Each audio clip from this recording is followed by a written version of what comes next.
당신이 이유 없이 아픈 것은 탁하고 찐득거리는 피 때문입니다. 질병의 99%는 혈액과 혈관에서 시작됩니다. 특별한 질병이 없는데도 왜 여기저기가 아프고 불편한 걸까요? 나이가 들면 쑤시고 결리고 뻣뻣해지는 게 당연한 걸까요? 결론부터 말하자면 그렇지 않습니다. 혈액과 혈관의 노화를 그냥 방치해서 나타나는 증상일 확률이 높기 때문입니다. 나이를 불문하고 이유 없이 무기력하고 무얼 해도 의욕이 나지 않는 증상, 원인을 알 수 없는 만성적인 편두통, 지압이나 마사지를 받아도 낫지 않는 요통 등도 마찬가지입니다. 이렇게 원인 모를 증상으로 고민하고 있다면 지금 당장 혈액과 혈액의 순환, 즉 혈류에 주목해야 합니다. 특히 모세혈관은 우리 몸에서 가장 넓은 면적을 차지하는 기관으로 다 이어붙이면 지구 2바퀴 반을 돌 수 있는 길이입니다. 그런데 그 모세혈관이 20대부터 줄어들기 시작해 60대가 되면 무려 40%나 소멸한다는 사실을 아시나요?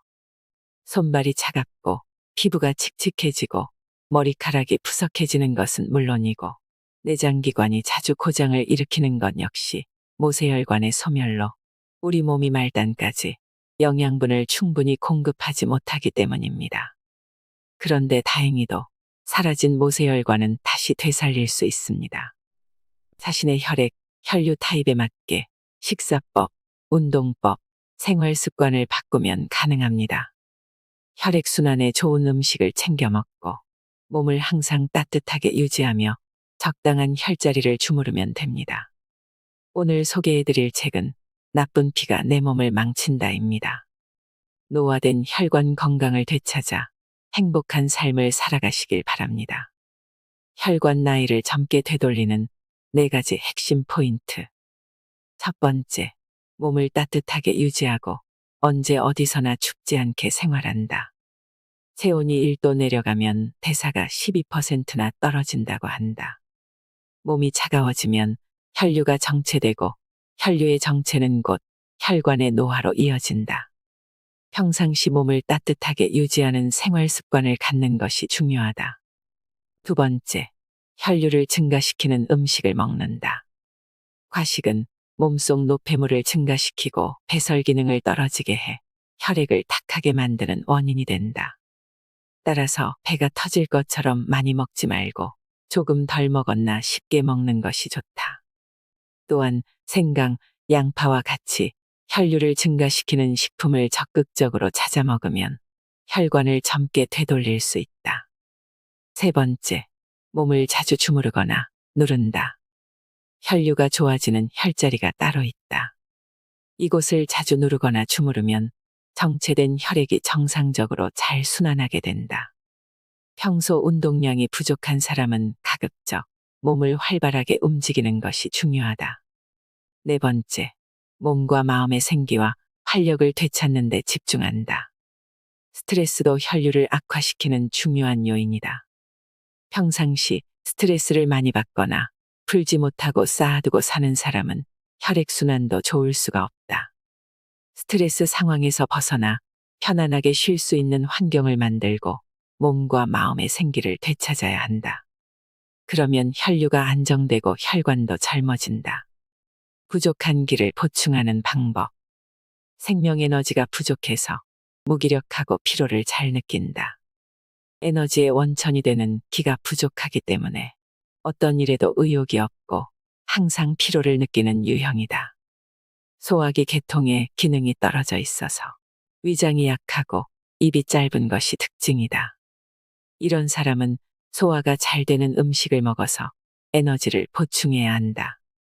아침에 일찍 일어나서 햇볕을 쬐다. 아침에 햇볕을 쬐면 몸이 잠에서 깨어나 피로가 풀린다. 밤낮이 바뀐 생활을 하는 사람은 먼저 아침형 인간으로 생활을 바꿔보자. 아침 식사를 잘 챙겨 먹어 에너지를 보충한다.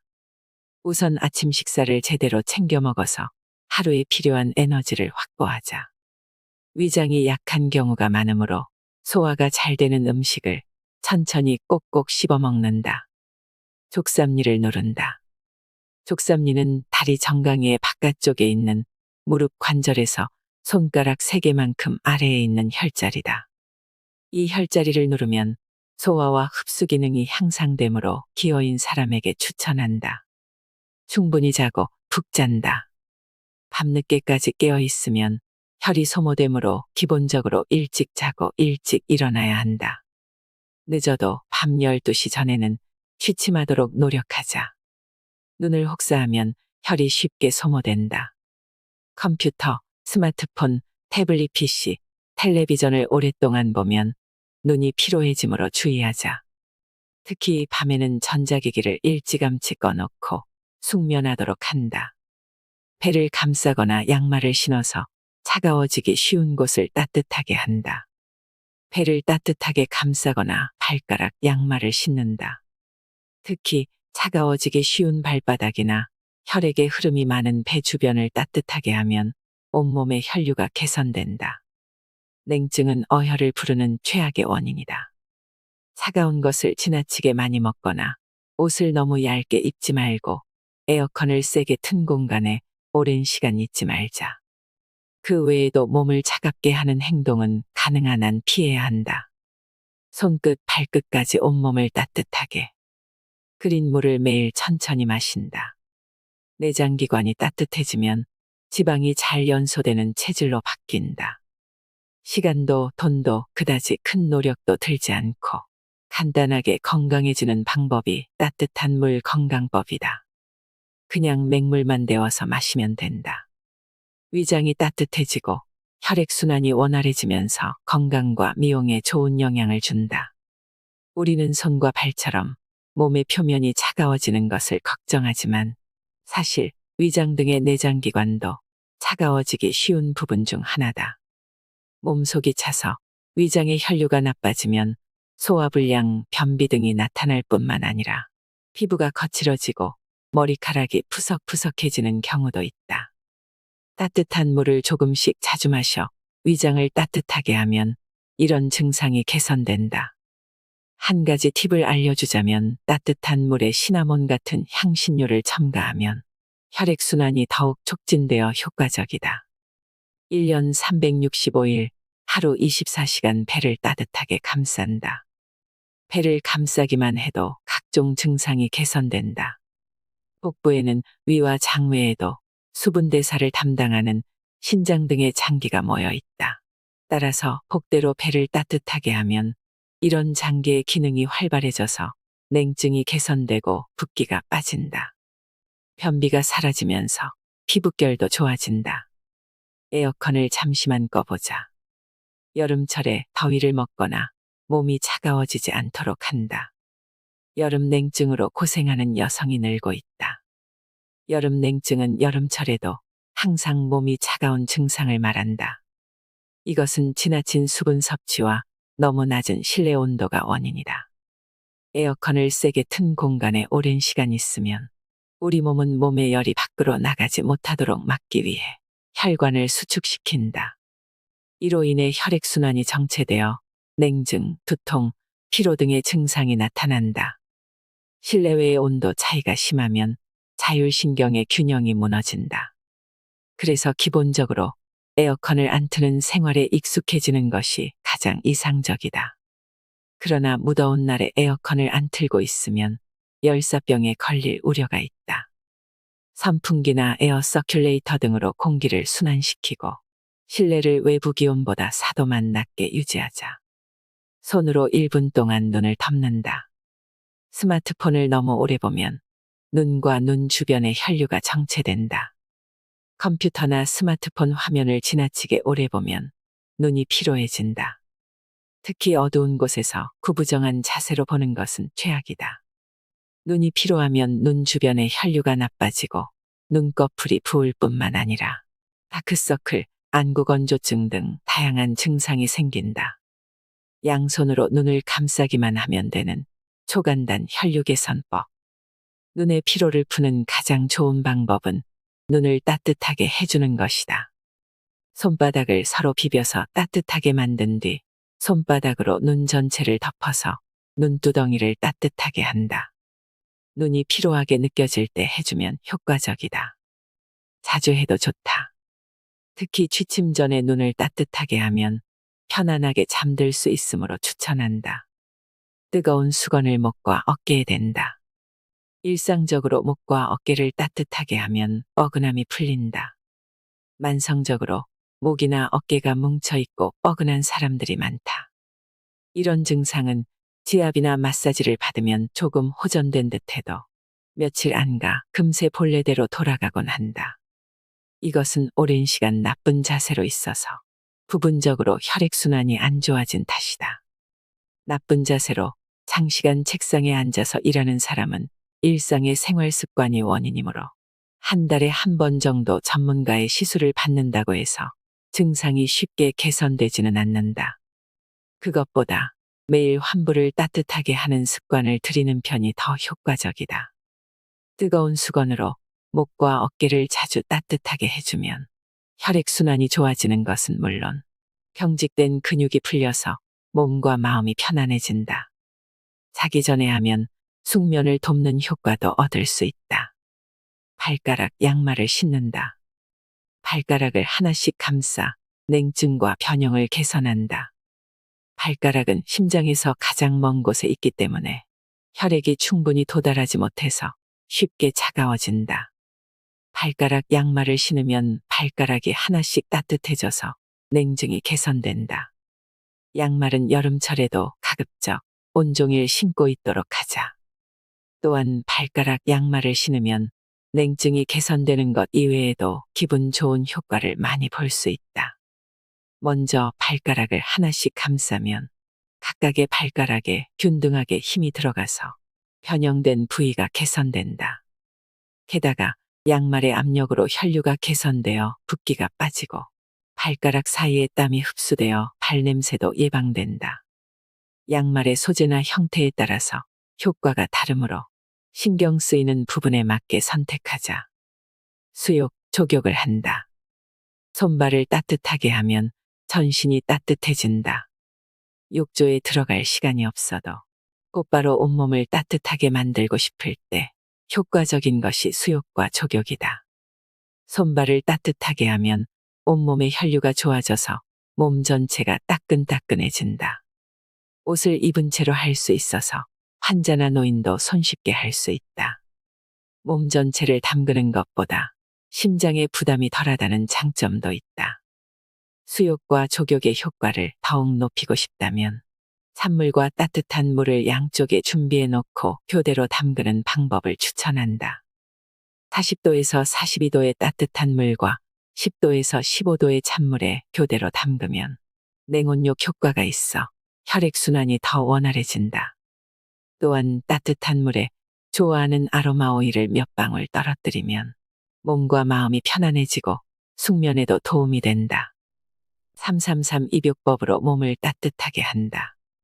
귀찮다는 이유로 샤워만 하다 보면 냉증이 점점 심해진다. 매일 욕조에 몸을 담그는 것을 습관으로 만들어보자. 333 입욕법을 추천한다. 한번 해보면 그 효과에 깜짝 놀랄 것이다. 42도 정도의 따뜻한 물에 3분 동안 어깨까지 몸을 담근다. 그리고 욕조에서 나와서 3분 동안 몸을 씻는다. 그리고 다시 따뜻한 물에 3분 동안 어깨까지 몸을 담근다. 욕조에서 나와서 3분 동안 머리를 감는다. 그리고 마지막으로 다시 3분 동안 몸을 담근다. 이것이 333 입욕법이다.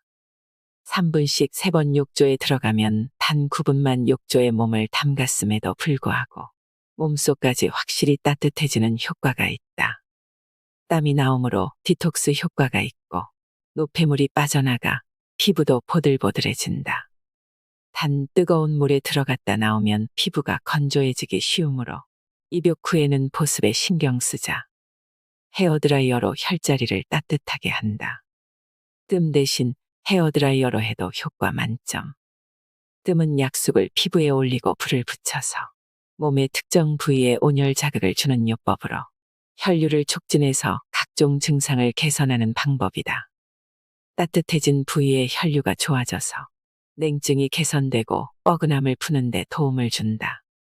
그러나 뜸은 올바르게 사용하지 않으면 자칫 화상을 입을 우려도 있고 집에서 혼자 하기는 좀처럼 쉽지 않다. 그래서 뜸보다는 헤어드라이어로 혈자리를 따뜻하게 해주는 방법을 추천한다.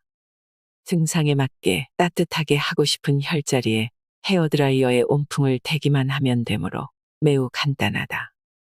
아침에 외출 준비를 하거나 목욕 후처럼 드라이어를 사용할 때 잠깐씩 온풍을 쐬어주는 습관을 들이면 좋다.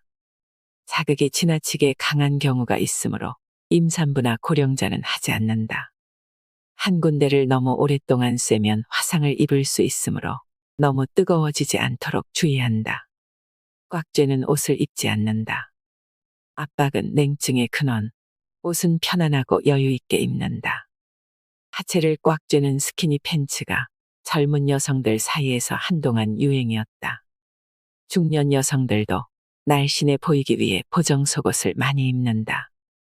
스타일을 우선시한 패션이 다 나쁜 것은 아니지만 꽉 쬐는 옷이 나도 모르는 사이에 냉증의 원인이 된다.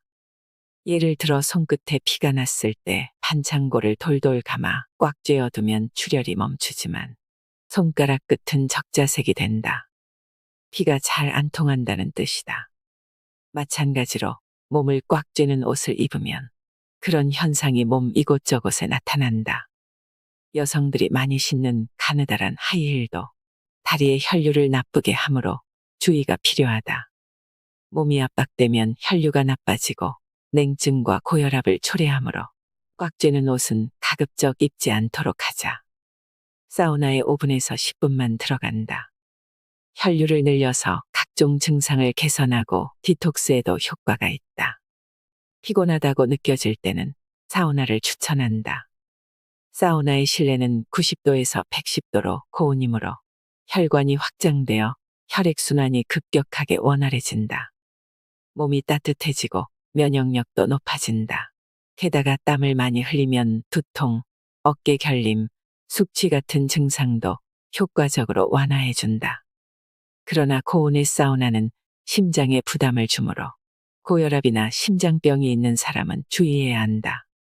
그런 경우에는 잠깐씩만 들어가거나 60도 전후의 저온 사우나를 추천한다. 또한 사우나 후에 발부터 냉수를 끼얹거나 냉탕에 들어가는 올냉욕은 피부의 혈류를 좋아지게 하고 신진대사를 더욱 활발하게 만든다. 갑자기 사우나에 들어가면 급격한 온도 변화로 몸에 부담이 간다. 먼저 온탕에 들어가서 몸을 데우자. 그리고 90도에서 110도 사우나에 5분에서 10분 정도 들어간다. 숨이 답답한 경우에는 무리하지 말고 즉시 밖으로 나오자. 그 다음 미지근한 물로 샤워하거나 냉탕에 들어간다. 발부터 시작해서 천천히 위로 올라가면서 냉수를 온몸에 뿌린다. 사우나 후에는 수분과 염분을 보충하자. 사우나 후에는 염분이 부족할 수 있으니 다시마차나 매실장아찌 등으로 염분을 보충하자. 혈액순환에 좋은 음식을 올바르게 먹는 법. 생강을 익혀 먹는다. 혈액순환을 개선하고 몸을 중심부터 따뜻하게 해주는 생강. 생강은 예로부터 약으로 사용될 정도로 건강에 좋은 성분을 많이 가지고 있다. 혈액순환을 좋게 해서 대사를 높이고 냉증, 고혈압 등 다양한 증상을 개선해준다. 생강은 가열하거나 건조시키면 유효 성분의 효과가 더욱 높아진다. 생강에 포함된 매운맛 성분인 진저롤은 가열하거나 건조하면 생강 오일이라는 성분으로 바뀌는데 생강 오일이 몸을 따뜻하게 해주는 데 효과가 더 좋다. 따뜻한 코코아나 홍차에 넣으면 매일 섭취하기 쉬워지므로 시도해보자. 한편 100도 이상으로 익히면 생강 오일이 사라지므로 프라이팬 등에서 직접 볶을 때는 최대한 마지막에 넣자. 수분을 지나치게 많이 섭취하지 않는다. 물을 많이 마시면 예뻐진다라는 것은 새빨간 거짓말이다. 물을 많이 마시면 독소가 빠져나가서 체내가 깨끗해진다거나 물은 칼로리가 없으므로 많이 먹어도 된다고 생각하기 쉬운데 이는 잘못된 생각이다. 물을 지나치게 많이 섭취하면 한방에서 말하는 수독이라는 증상이 생기기도 한다. 수독이란 기, 혈, 수 중에서 수가 체내에 필요 이상으로 쌓인 상황을 말한다. 수독은 냉증이 붓기를 악화시키기도 한다. 물이 직접 지방으로 바뀌는 일은 없지만 물이 체내에 쌓이면 당연히 체중이 증가하고 겉모습도 뚱뚱해 보인다. 따라서 물을 벌컥벌컥 마시지 말고 조금씩 천천히 마시자. 너무 찬물도 안 된다. 상온의 물을 조금씩 마시도록 유의하자. 가급적 상온의 물을 마셔라. 얼음까지 잔뜩 넣은 차가운 물은 몸을 차갑게 만든다. 몸이 차가워지면 혈액순환은 물론 신진대사가 원활해지지 못한다. 여름철에도 상온의 물을 마시는 습관을 들이자. 땀을 많이 흘렸다면 물에 소금을 조금 넣는다. 땀을 많이 흘리면 탈수 증상이 나타날 수 있으므로 염분도 보충할 필요가 있다. 그렇다고 해서 염분을 지나치게 많이 섭취하는 것은 또 다른 붓기의 원인이 되므로 물 500ml에 소금 3분의 1 티스푼 정도를 기준으로 한다. 소금은 미네랄이 함유된 천연소금으로 고른다. 천연소금에만 미네랄이 풍부하게 함유되어 있다. 소금을 지나치게 많이 먹는 것은 몸에 나쁘다고 여겨지는데 소금 자체의 문제라기보다는 정제염이라는 소금의 경우에 그렇다는 것이다. 정제염은 제조 과정에서 미네랄이 용해되어 사라진다. 품질 표시 라벨에 염화나트륨 99% 이상이라고 쓰여 있는 것이 정제염이다. 한편 이런 제조법을 사용하지 않고 바람과 햇빛으로만 말리거나 구워서 만드는 소금을 천연소금이라고 한다. 천연소금은 마그네슘이나 칼륨, 칼슘 같은 미네랄이 많이 함유되어 있어서 몸에 좋은 영향을 준다. 천연소금은 해염, 암염, 호염의 세 가지 종류가 있는데 해염에 미네랄이 가장 많이 들어있다. 몸에 좋은 기름을 먹는다. 등푸른 생선에 함유된 오메가3를 적극적으로 먹자. 똑같은 기름이라고 해도 원재료에 따라 종류가 매우 다양하다. 또한 함유된 지방산의 종류에 따라 몸에 좋은 기름, 나쁜 기름이 있다. 일반적으로 요리에 자주 사용되는 샐러드유는 오메가6라는 지방산이 주성분으로 과도하게 섭취하면 체내 세포를 손상시키는 등 몸에 안 좋은 작용을 한다고 알려져 있다. 반면 등푸른 생선의 기름에는 EPA라는 오메가3로 분류되는 지방산이 함유되어 있어 몸속에 들어가면 딱딱해진 적혈구의 막을 부드럽게 하거나 혈소판이 굳는 것을 막아주는 물질을 생성한다. 그래서 EPA는 적극적으로 섭취해야 할 기름 중 하나다. 그 외에 올리브 오일이나 기버터 등도 혈류를 개선해준다. 매일 흑초를 마신다. 식초는 혈액을 깨끗하게 해주고 혈액순환을 개선한다. 식초는 혈액을 맑게 해준다고 알려져 있는데 그 중에서도 흑초가 가장 효과적이다.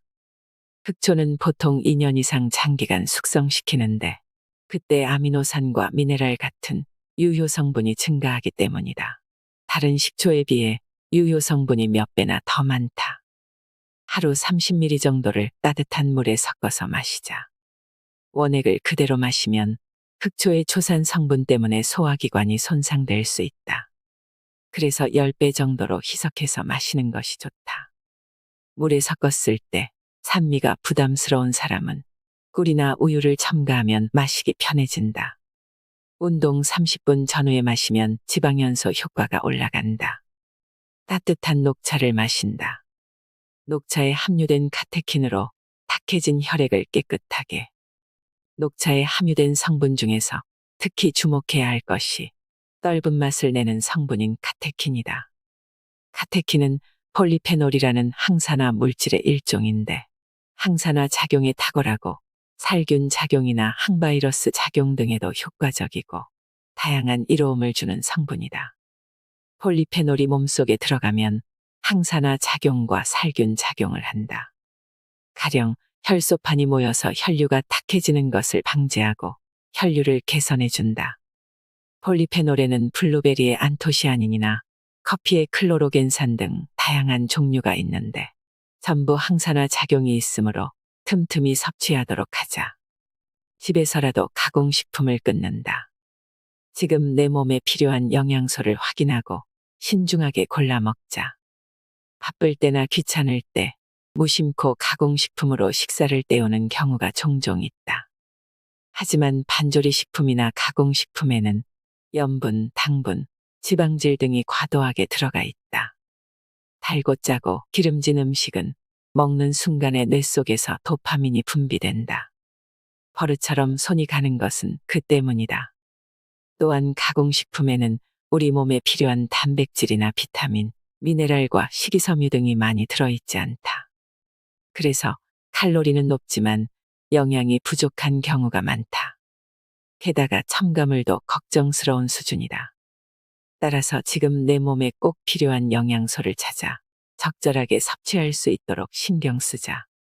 양파 슬라이스는 물에 담그지 않고 먹는다. 몸에 좋은 성분도 모두 씻겨나간다. 양파는 다양한 요리에서 유용하게 쓰인다. 날것으로 그냥 먹어도 맛있고 볶거나 찌는 등 가열해서 먹어도 맛있는 만능 채소다. 투명한 황색이 될 때까지 볶아서 페이스트 상태로 만들어도 좋다. 최근 양파의 효과가 화제를 모으고 있다. 양파 특유의 냄새는 황화알릴이라는 성분 때문인데 이것은 체내에서 알리신으로 변화해서 혈전이 생기는 것을 예방하고 면역력을 높여준다. 이외에도 폴리페놀의 일종인 케르세틴, 황화프로필, 식이섬유 등 몸에 좋은 성분이 듬뿍 들어있다. 그 중에서도 건강에 유익한 유효 성분인 황화프로필은 물에 쉽게 씻겨 내려가므로 양파를 자른 뒤에는 씻지 말고 그대로 요리에 사용하는 것이 가장 좋다. 주무르고 눌러서 혈류를 개선하는 법. 귀 주변을 눌러서 머리를 상쾌하게. 첫 번째, 귀 주변을 눌렀을 때 통증이 느껴지면 혈액순환이 좋지 않다는 증거다. 부드럽게 풀어주자. 두 번째, 귀의 앞과 뒤를 기분 좋게 느껴지는 정도로 5번만 누르면 되므로 언제 어디서나 할 수 있다. 세 번째, 어깨 결림 때문에 불편할 때는 귀 전체를 손으로 가볍게 잡아서 움직이자. 혈액순환이 좋아지고 어깨의 뻐근함이 풀린다. 혈액순환을 촉진하면서 혈자리를 자극해서 상쾌해진다. 불안할 때 저도 모르게 귀를 만지는 사람이 있다. 그것은 단순히 버릇이 아니라 깊은 의미가 담겨 있다. 귀에는 몸이나 마음에 영향을 주는 혈자리가 많이 있다. 불편한 증상이 있다면 30초 정도 귀 전체를 자극할 수 있도록 귀 전체를 마사지하듯 강하게 눌러보자. 스트레스 받을 때는 손의 혈자리를 누른다. 손에는 초조한 마음을 진정시켜주는 혈자리가 많다. 언제 어디서나 누를 수 있으므로 회사에서나 일상생활에서나 스트레스를 느꼈을 때 바로 할 수 있다. 불안이나 긴장이 풀어지므로 잠이 오지 않을 때 해도 효과적이다. 이불 속에서 누르다 보면 나도 모르게 잠이 든다. 손과 마음은 연결되어 있다. 바쁜 업무, 인간관계의 어려움, 육아, 수면 부족 등 우리는 매일 다양한 스트레스에 노출되어 있다. 각자 자기만의 방법으로 스트레스를 해소하며 살아가지만 현실적인 어려움이 많다. 잠을 푹 자거나 훌쩍 여행을 떠나서 기분을 전환하면 좋겠지만 늘 그렇게 할 수는 없다. 그래서 추천하는 것이 손의 혈자리를 누르는 일이다. 손에는 우리 마음과 직결된 혈자리가 많이 있다. 손을 누르는 정도는 아무리 바쁘고 피곤해도 할 수 있다. 특히 손바닥의 중심에 있는 심포구를 누르면 노궁도 함께 자극할 수 있으므로 이곳부터 시도해보면 좋을 것이다. 마사지로 다리를 부드럽게 한다. 평소에 별로 움직이지 않는 사람은 넓적다리에 노폐물이 쌓이기 쉽다. 마사지로 혈류를 촉진하면 다리가 시원해지고 셀룰라이트 분해가 촉진되어 다리 라인이 예뻐진다. 장단지가 딱딱한 것은 건강 상태가 별로 좋지 않다는 신호다. 마사지로 부드럽게 풀면서 따뜻하게 해주면 온몸의 불쾌감이 줄어든다. 딱딱한 넓적다리, 종아리는 건강의 적신호. 자신의 넓적다리나 종아리를 만져본 적이 있는가? 지금 바로 만져보고 건강 상태를 체크해보자. 만약 딱딱한 상태라면 옐로카드다. 그대로 방치하면 조만간 각종 증상이 나타날 것이다. 다리 마사지는 건강에도 미용에도 좋다. 발은 심장에서 멀기 때문에 혈류가 나빠지기 쉽다. 그렇기에 의식적으로 마사지를 해서 혈류를 촉진해주면 분명히 효과가 나타난다. 반드시 부드러워질 때까지 주물러 풀어주자. 건강은 물론 미용에도 도움이 된다. 하루 한 번 발로 다리를 문지른다. 첫 번째, 다리는 심장에서 멀기 때문에 혈액순환이 잘 안 되고 붓기 쉽다. 가볍게 자극해주면 혈류가 촉진되고 온몸이 따뜻해진다. 두 번째, 한쪽 다리로 다른 한쪽 다리를 문지르면 혈류가 촉진되어 붓기가 빠지고 발목과 종아리가 가늘어진다. 세 번째, 발바닥에는 중요 혈자리가 많아 잘 문지르면 불편한 증상들이 해소된다. 앉아서도 할 수 있는 다리 마사지. 다리 마사지는 냉증을 개선하는 데 효과적이다. 다만 다리를 마사지하려면 당연히 몸을 굽혀야 하는데 그러면 아무래도 허리에 부담이 간다. 그래서 추천하는 것이 한쪽 다리로 다른 한쪽 다리를 문지르는 방법이다. 이것은 의자에 앉은 상태에서도 할 수 있다. 앉아서 다리 문지르기는 텔레비전을 보거나 책을 읽으면서도 할 수 있다. 도구도 필요 없고 허리를 굽히지 않고도 할 수 있다. 잠이 오지 않을 때는 누워서 다리를 문지르자. 누워서 다리를 문지르는 것도 추천한다. 머리 마사지로 뭉쳐있는 두피를 풀어준다. 첫 번째, 두피를 풀어주면 어깨 결림, 요통, 불면증 같은 증상도 개선된다. 두 번째, 두피를 만져서 딱딱하게 느껴진다면 뭉쳐있다는 증거이다. 두피 전체를 주물러 풀어주면 두통도 줄어든다. 세 번째, 두피가 부드러워지면 혈액순환이 좋아져서 머리카락에 윤기가 생긴다. 쉽게 낫지 않는 어깨 결림이 두피 때문. 평소 어깨 결림과 허리 통증을 느껴도 굳어진 두피를 의식하는 사람은 거의 없다. 사실 두피는 비교적 잘 뭉치는 부위다. 두피를 풀어주면 전신의 여러 불편한 증상이 개선되기도 한다. 혈자리와 마사지를 조합해서 온몸을 풀자. 머리를 만져보고 딱딱하게 느껴지면 손가락 끝으로 마사지를 해보자. 머리와 이어져 있는 목과 어깨의 뻐근함이 풀어질 것이다. 머리에는 몸의 각 부분과 이어지는 혈자리가 많으므로 기억해두면 좋다. 마사지와 조합하면 효과가 배가 된다. 발목 돌리기로 하반신의 혈류를 개선한다. 첫 번째, 발목을 돌리면 말단의 혈류가 촉진되어 각종 증상이 개선된다. 두 번째, 수분이나 노폐물의 대사가 활발해지고 하반신의 붓기가 가라앉는다. 세 번째, 일상적으로 하면 골반의 틀어짐도 조금씩 회복된다. 발끝이 차가운 사람은 온몸의 혈류가 나쁘다.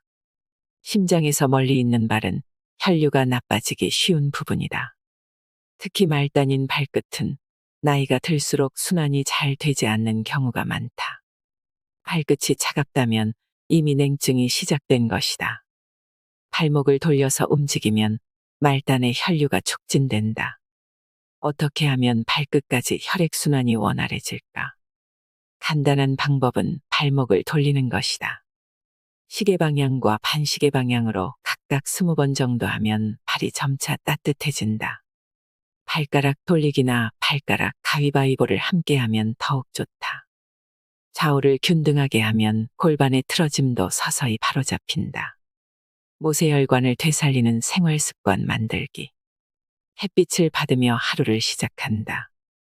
첫 번째, 햇빛을 받으면 자율신경의 균형이 바로잡힌다. 혈액순환도 좋아지고 상쾌하게 잠에서 깰 수 있다. 두 번째, 햇빛을 받으면 멜라토닌이 자연스럽게 분비된다. 멜라토닌 분비가 활성화되면 불면증이 사라지고 푹 잘 수 있다. 세 번째, 마음의 균형을 잡아주는 세로토닌이 분비된다. 짜증나는 기분이 사라지고 집중력이 올라간다. 행복한 기분이 된다. 생물은 기본적으로 햇빛을 받아야 한다. 온종일 집안에 틀어박히면 기분이 답답해지고 밤에 잠이 오지 않는다. 단순히 활동량이 적어서 그런 것만은 아니다. 햇볕을 받지 않아서 체내시계가 뒤죽박죽 되었을 수도 있다. 그런 상태를 그대로 방치해서는 안 된다. 그런 상태는 점차 우울증이나 자율신경실조증으로 발전할 가능성이 있기 때문이다. 이때 체내시계를 초기화할 필요가 있다. 그러면 아침에 상쾌하게 일어나고 밤에는 자연히 졸음이 쏟아진다. 체내시계 초기화 방법은 바로 햇빛을 충분히 받는 것이다. 아침에 일어나면 일단 창문을 열고 햇빛을 충분히 받자. 눈부시다고 느낄 정도로 햇볕을 충분히 받는 것이 중요하다. 우리 몸은 햇빛을 받으면 행복 호르몬인 세로토닌을 분비한다. 또한 멜라토닌 덕분에 밤에 숙면할 수 있다. 숨은 들이마시는 것보다 내쉬는 데 집중한다. 첫 번째, 내쉬는 숨이 얕으면 긴장 상태가 지속적으로 이어진다. 집중해서 천천히 길게 내뱉으면 몸과 마음이 이완되고 편안해진다. 두 번째, 숨을 깊이 내뱉으면 자연히 몸에 필요한 만큼 산소가 들어온다. 세 번째, 숨을 천천히 내쉬면 부교감 신경이 활성화되어 긴장이 풀리고 마음이 편안해진다. 혈액순환이 좋아져서 몸이 따뜻해진다. 숨을 천천히 내쉬면 긴장이 풀리고 편안해진다. 가슴이 두근거리거나 긴장하면 숨을 쉬는 것을 잊는다. 누구나 그런 경험을 한 적이 있을 것이다. 호흡은 자율신경의 움직임이므로 우리는 호흡을 하려고 의식하지 않아도 자연스럽게 할 수 있다. 그리고 숨을 들이마시는 것은 교감신경, 내뱉는 것은 부교감 신경의 작용이다. 그래서 긴장하거나 스트레스를 받는 등 전투 스위치에 불이 들어왔을 때는 숨을 지나치게 들이마셔서 과호흡을 일으키거나 숨이 멈추기도 한다. 편안함을 느끼고 싶을 때는 내뱉는 숨을 의식하기 바란다. 확실히 다 내뱉으면 자연히 필요한 만큼 숨을 들이마시게 된다. 하루에 딱 10번만 스쿼트를 한다. 첫 번째, 대근육인 허벅지 근육을 단련하면 지방이 잘 연소되는 몸이 된다. 몸이 따뜻해지고 혈류도 증가한다. 두 번째, 근육을 만드는 무산소 운동 중에서도 스쿼트는 특히 효과가 좋다. 세 번째, 하반신을 단련하면 엉덩이가 쫙 올라간다. 간편하면서도 효과는 엄청난 스쿼트. 근육량을 늘리는 대표적인 무산소 운동에는 팔굽혀펴기, 복근 운동 등 근육 운동 등이 있다. 그 중에서도 추천하는 것이 스쿼트이다. 간편하면서도 효과는 엄청나다. 근육량을 늘려서 몸을 따뜻하게 하자. 스쿼트는 허벅지 앞뒤의 근육과 엉덩이 근육 등 여러 하반신 근육을 한 번에 단련할 수 있다. 무산소 운동이므로 소비되는 칼로리는 많지 않지만 근육량을 늘려서 지방이 연소되기 쉬운 몸을 만들어준다. 우선 하루에 딱 10번씩만 시도해보자. 일주일만 해보아도 변화를 느낄 것이다. 1시간에 한 번씩 몸을 펴준다. 첫 번째, 압박되어 있던 혈관을 풀어주어 혈액순환이 좋아진다. 두 번째, 같은 자세를 계속 유지하면 몸이 붓고 뻐근해진다. 몸을 펴주면 근육도 풀린다.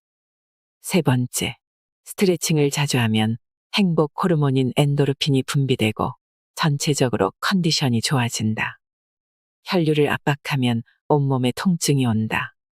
오랜 시간 같은 자세로 있는 사람은 아무래도 근육이 뻐근해지고 몸이 잘 붓는다. 혈관이 오래 압박받으면 유연성이 떨어지고 혈액순환 자체가 잘 안 되기 때문이다. 기분 좋은 느낌이 컨디션 회복의 첫걸음. 사무실 책상에 앉아 일을 하는 사람은 마음대로 일어서서 돌아다닐 수 없으므로 뻐근하고 쑤셔도 참는 경우가 많다. 하지만 적어도 1시간에 한 번씩은 스트레칭을 해야 한다. 혈액순환이 좋아지면 엔도르핀이 분비되어 기분이 좋아질 뿐 아니라 컨디션까지 회복된다. 다리 흔들기로 피로를 물리친다. 첫 번째, 다리를 흔들기만 해도 혈액순환이 좋아진다. 두 번째, 등이나 고관절, 요추 안을 지나가는 자율신경의 진동이 전해져서 부교감 신경이 활성화된다. 세 번째, 부교감 신경이 활성화되면 몸과 마음의 긴장이 풀리고 동시에 혈류가 증가한다. 피로회복 효과가 있다. 부교감 신경의 스위치를 켜야 몸도 마음도 쉴 수 있다. 스트레스나 운동 부족 등으로 자율신경이 흐트러지면 쉽게 피로해지고 병에 잘 걸린다. 그럴 때는 교감신경이 우위인 경우가 많은데 의식적으로 부교감신경을 활성화시킬 필요가 있다. 자율신경을 바로잡아서 혈액순환도 개선한다. 누워서 발목을 흔들거나 발을 위로 들고 다리 전체를 흔들어 보자. 모세혈관을 진동시켜서 모관운동이라고도 부른다. 다리를 떨면 그 진동이 뼈 내부에 있는 자율신경에 전해져서 정상적인 흐름을 되찾아준다. 또한 말단의 모세혈관을 자극하면 온몸의 혈류도 개선된다. 의자에 앉아서 다리를 떠는 것도 보기에는 안 좋지만 건강에는 효과가 있다. 욕조 안에서 물장구 치기. 첫 번째, 욕조에서 하는 운동은 수압에 의해 피부가 자극되고 혈류가 좋아져 효과가 배가 된다. 두 번째, 몸이 따뜻해지므로 에너지 소비량도 늘어난다. 단시간이지만 다이어트 효과가 높다. 세 번째, 욕조에 들어가 있는 동안 하면 되니까 따로 시간을 내지 않아도 된다. 몸이 따뜻해진 상태에서 하면 운동 효과가 높아진다. 욕조에서 하는 운동은 몸이 따뜻해진 상태에서 하는 데다 물에 따른 부하가 있기 때문에 효과가 좋다. 배에 힘을 주고 다리를 움직이면 복부와 다리가 탄탄해진다. 욕조에서 발을 동동거리며 움직이기만 하면 된다. 배에 힘을 주어 등을 곧게 펴고 다리를 전체적으로 움직여 본다. 욕조가 좁다면 무릎을 세운 채로 좌우로 움직여도 충분하다. 한 가지 동작이 지겹다면 욕조 가장자리에 앉아서 발로 물을 차는 연습도 조합해서 해보자. 괴로울수록 웃으려고 애쓴다. 첫 번째, 웃으면 스트레스 호르몬인 코르티솔의 분비량이 줄어들고 행복한 기분이 된다. 두 번째, 부교감 신경이 활성화되어 마음이 편안해진다. 그러면 자연스럽게 호흡도 깊어져서 온몸의 혈액순환이 좋아진다. 세 번째, 종양세포를 죽이는 NK세포가 활성화된다. 면역력이 향상되어 병에 잘 걸리지 않는 체질이 된다. 기분이 침울할 때도 웃으면 즐거워진다. 젊은 사람도 하루에 3,000에서 5,000개 정도의 암세포가 생겨난다는 것을 아는가? 그래도 암으로 발전하지 않는 것은 우리 몸에 있는 면역세포가 지켜주기 때문이다. 면역세포는 스트레스가 많으면 기능이 떨어진다고 한다.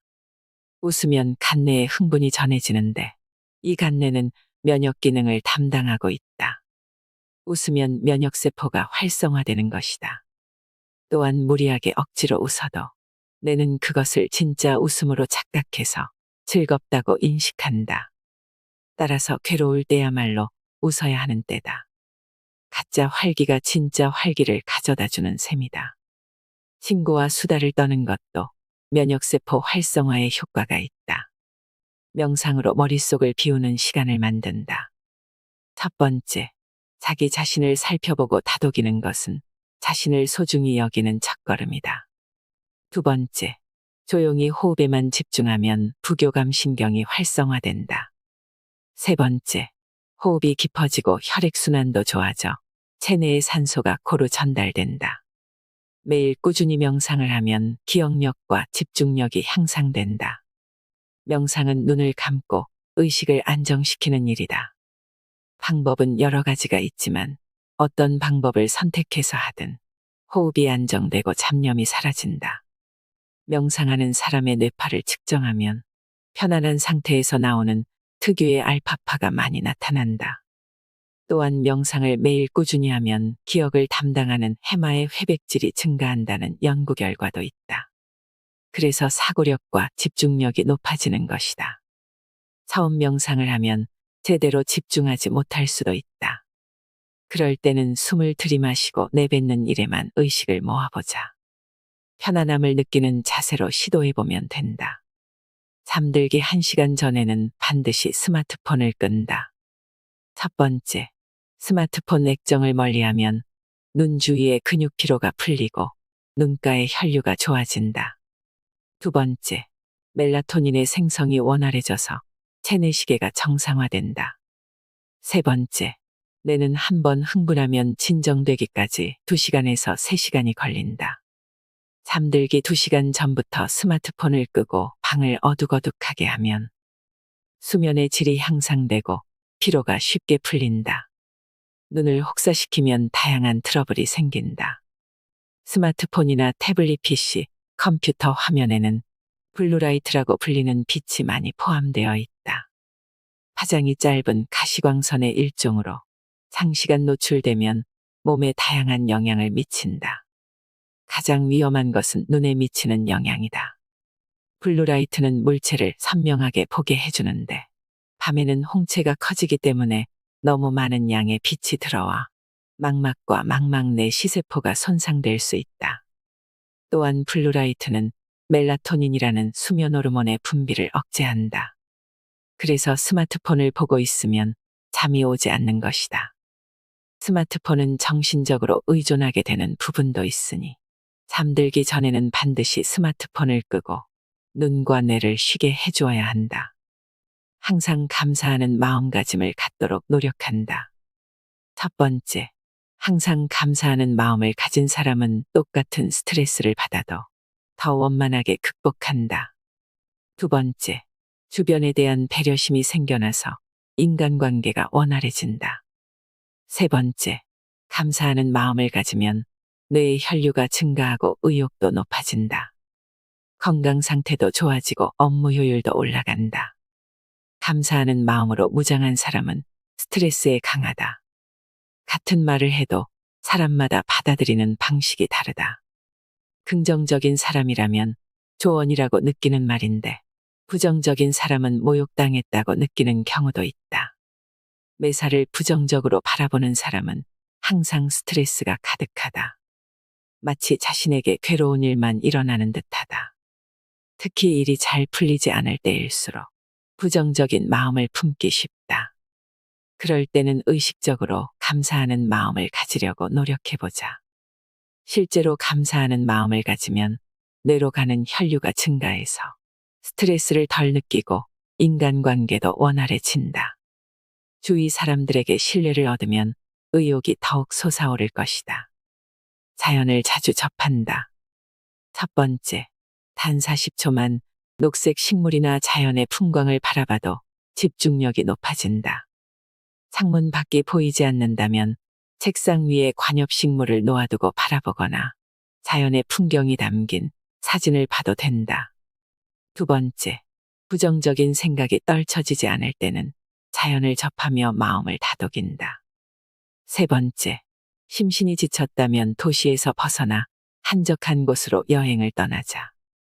마음이 편안해지고 긴장이 풀린다. 그러면 자연스럽게 혈액순환이 원활해지고 활기도 되찾을 수 있다. 스트레스 받을 때는 자연을 보자. 숲속을 천천히 산책하기만 해도 스트레스 호르몬인 코르티솔이 16%나 감소한다는 연구 결과가 있다. 자연을 접하면 비관적인 생각이 들 때 활발해지는 뇌의 전두전야에 혈류가 줄어든다. 그러면 자연스럽게 비관적인 생각이 줄어든다. 도시에서 살면 자연을 접할 기회가 많지 않다. 하지만 단 40초만 자연을 느껴도 기분이 전환된다고 한다. 화면 보호기나 책상 위에 풍경 사진을 두거나 주변에 관엽식물을 놓아두고 종종 그것을 바라보기만 해도 효과가 있으므로 가슴이 답답할 때 시도해보자. 그리고 휴가 때는 가급적 자연을 접할 수 있는 곳으로 여행을 떠나자. 깨끗한 혈액이 노화의 시계를 거꾸로 돌립니다. 건강서를 많이 읽거나 접해본 독자라면 몸과 마음의 건강을 지키기 위한 원칙에 있다는 사실을 알 것입니다. 과식하거나 과음하지 않고 스트레스를 적절히 조절하며 숙면을 취하고 배변을 잘하는 것 등 말입니다. 누구나 알고는 있지만 실천하지 못해서 문제라는 점도 잘 알 것입니다. 우리의 혈관은 길이가 총 9만 킬로미터에 달하고 몸속을 도는 혈액의 양은 체중의 8% 정도입니다. 그중 30%만 잃어도 죽음에 이를 수 있습니다. 혈액은 엄청난 길이의 혈관을 타고 온몸 구석구석을 돌며 산소와 영양분을 실어 나릅니다. 그래서 혈액은 세포 하나하나의 건강과 운명을 책임지는 셈입니다. 오늘 말씀드린 방법들 중에 이미 실천하고 있는 것도 있을 것이고 새롭게 알게 된 것도 있을 것입니다. 중요한 것은 혈액과 혈관도 노화된다는 사실을 알고 잘 보살피고 가꾸는 것입니다. 혈액이 깨끗해지고 순환이 잘 되면 노화의 시계는 그만큼 천천히 갈 것입니다. 이상으로 인생의 품격이었습니다. 하루하루 당신의 품격이 더 빛나길 바랍니다.